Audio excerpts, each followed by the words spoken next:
Hi friends, welcome back to my channel. ഇന്ന് ഞാൻ പെട്ടെന്ന് തയ്യാറാക്കിയെടുക്കാൻ പറ്റിയ ഒരു ഈവനിങ് സ്നാക്കായിട്ടാണ് വന്നിരിക്കുന്നത്. കുറച്ച് ഗോതമ്പ് പൊടിയും അതുപോലെ ഉരുളക്കിഴങ്ങുമാണ് മെയിനായിട്ട് വേണ്ടത്. വളരെ ടേസ്റ്റിയുമാണ്, ഹെൽത്തിയുമാണ്. വൈകിട്ട് കുട്ടികൾക്കൊക്കെ കൊടുക്കാൻ പറ്റിയതാണ്. കൊടുത്തു കഴിഞ്ഞാൽ പാത്രം കാലിയാക്കി തരും. നല്ല ടേസ്റ്റാണ്. നമുക്കെങ്ങനെയാണെന്ന് നോക്കാം. ഞാനിപ്പോൾ 2 ഉരുളക്കിഴങ്ങ് എടുത്തിട്ടുണ്ട്. അത് ഇതുപോലെ 4 പീസാക്കി കട്ട് ചെയ്തെടുക്കാം. അതിനി പ്രഷർ കുക്കറിലേക്ക് ഇട്ടിട്ട് ഒരു 5 വിസിൽ വരുമ്പോൾ ഓഫ് ചെയ്യാം. ഞാനൊരു 2 ഗ്ലാസ് വെള്ളം ഒഴിച്ച് കൊടുത്തായിരുന്നു കേട്ടോ. അത് വെന്ത് വരുമ്പോഴത്തേക്ക് ഞാനിപ്പോൾ ഇത്രയും ചുവന്നുള്ളി തൊലി കളഞ്ഞ് കഴുകി വൃത്തിയാക്കി എടുത്തിട്ടുണ്ട്. അത് മിക്സിയുടെ ജാറിലേക്ക് ഇട്ട് ഇതുപോലെ ചതച്ചെടുക്കാം. ഞാനിപ്പോൾ ഒരു ഗ്ലാസ് ഗോതമ്പ് പൊടി, ഒരു 4 സ്പൂൺ വെള്ളം ഒഴിച്ചിട്ട് ബാക്കി വെളിച്ചെണ്ണ ഒഴിച്ച് ഇതുപോലെ കുഴച്ചെടുക്കുന്നുണ്ട്. ആവശ്യത്തിന് ഉപ്പും കൂടി ചേർക്കണേ. ചപ്പാത്തിക്കൊക്കെ കുഴക്കണ പാകത്തിന് കുഴച്ചെടുക്കുക. എന്നിട്ട് ഇതുപോലെ ചെറിയ ബോൾസാക്കി എടുക്കുക. എന്നിട്ട് നമുക്ക് ഇതുപോലെ പരത്തിയെടുക്കാം. ഒരുപാട് വലുതാക്കുകയൊന്നും വേണ്ട, ഇതുപോലെ ചെയ്താൽ മതി. ഒരു നെല്ലിക്ക വലിപ്പത്തിലുള്ള ബോൾസാക്കി എടുത്താൽ മതി. അപ്പോൾ ഒരുപാട് വലുതാവുമൊന്നുമില്ല. നമുക്കിനി ഇതുപോലെ എല്ലാ ബോൾസും ഇതുപോലെ പരത്തിയെടുക്കാം. ഞാനിപ്പോൾ ഇതാ എല്ലാം പരത്തി എടുത്തിട്ടുണ്ട്. ഇതെല്ലാം കൂടി ഒരു പ്ലേറ്റിലേക്ക് മാറ്റി വയ്ക്കാം. ഇനി നമുക്കൊരു ചെറിയ കഷ്ണം ഇഞ്ചി ഇതുപോലെ പൊടിയായിട്ട് അരിഞ്ഞെടുക്കാം. കുറച്ച് കറിവേപ്പിലയും മല്ലിയിലയും എടുത്ത് വയ്ക്കാം. ഇതാ ഉരുളക്കിഴങ്ങ് ഇപ്പോൾ പ്രഷറൊക്കെ പോയിട്ട് നല്ലപോലെ വെന്ത് വന്നിട്ടുണ്ട്. ഇനി നമുക്കതിൻ്റെ തൊലിയൊക്കെ കളഞ്ഞെടുക്കാം. തൊലിയൊക്കെ കളഞ്ഞെടുത്തതിന് ശേഷം ഇതുപോലെ ഉടച്ചെടുക്കുക. ഞാനിപ്പോൾ ഇതാ എല്ലാം ഉടച്ചെടുത്തിട്ടുണ്ട്. ഞാനിനി ഫില്ലിങ് തയ്യാറാക്കാനായിട്ട് ഒരു പാൻ അടുപ്പത്ത് വെച്ചിട്ടുണ്ട്.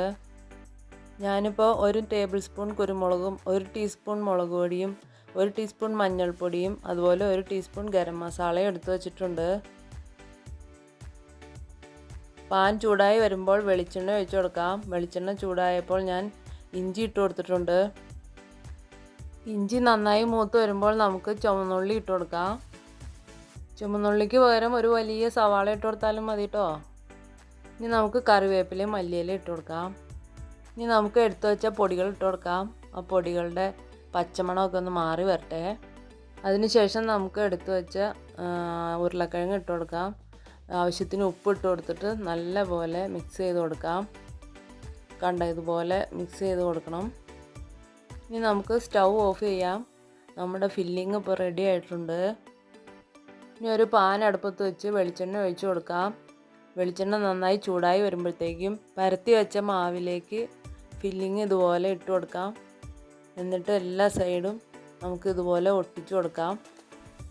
എല്ലാ മാവിലേക്ക് ഇതുപോലെ ഫില്ലിങ് ഇട്ട് കൊടുത്ത് ഒട്ടിച്ച് വയ്ക്കാം. നിങ്ങൾക്കിപ്പോൾ ഏത് ഷേപ്പിൽ വേണമെങ്കിലും ഉണ്ടാക്കാം കേട്ടോ. ഞാനിപ്പോൾ പെട്ടെന്ന് ചെയ്തുകൊണ്ട് ഷേപ്പൊന്നും നോക്കിയിട്ടില്ല. ഫില്ലിങ് പുറത്തേക്ക് പോകാത്ത രീതിയിൽ വേണം ഒട്ടിച്ചു കൊടുക്കാനായിട്ട്. എല്ലാ മാവിലേക്കും ഇതുപോലെ ഫില്ലിങ് ഇട്ട് കൊടുത്ത് ഇങ്ങനെ ഒട്ടിച്ചു കൊടുക്കാം. നിങ്ങൾക്കിപ്പം ഫില്ലിങ് തയ്യാറാക്കുമ്പോൾ ഗ്രീൻ പീസോ ക്യാരറ്റോ ക്യാബേജോ അല്ലെങ്കിൽ ബീട്രൂട്ടോ എന്ത് വേണമെങ്കിലും നമുക്ക് ഉപയോഗിക്കാം കേട്ടോ. നിങ്ങൾക്ക് സമയമുണ്ടെങ്കിൽ അതിനനുസരിച്ച് ചെയ്യാവുന്നതാണ്. ഇതിനിടയിൽ വെളിച്ചെണ്ണ ചൂടായോ എന്ന് നോക്കണം കേട്ടോ. ഇതിപ്പോൾ എന്താ വെളിച്ചെണ്ണ നല്ലപോലെ ചൂടായി വന്നിട്ടുണ്ട്. നമുക്കിനി വെളിച്ചെണ്ണയിലേക്ക് ഇതിട്ട് കൊടുക്കാം. ഒരു സൈഡ് മൊരിഞ്ഞ് കിട്ടുമ്പോൾ നമുക്ക് മറ്റേ സൈഡ് ഒന്ന് മറിച്ചിട്ട് കൊടുക്കാം. ഇതാ ഇതുപോലെ ആ സൈഡും നന്നായി വെന്ത് കഴിയുമ്പോൾ നമുക്ക് പാത്രത്തിലേക്ക് മാറ്റിയെടുക്കാം.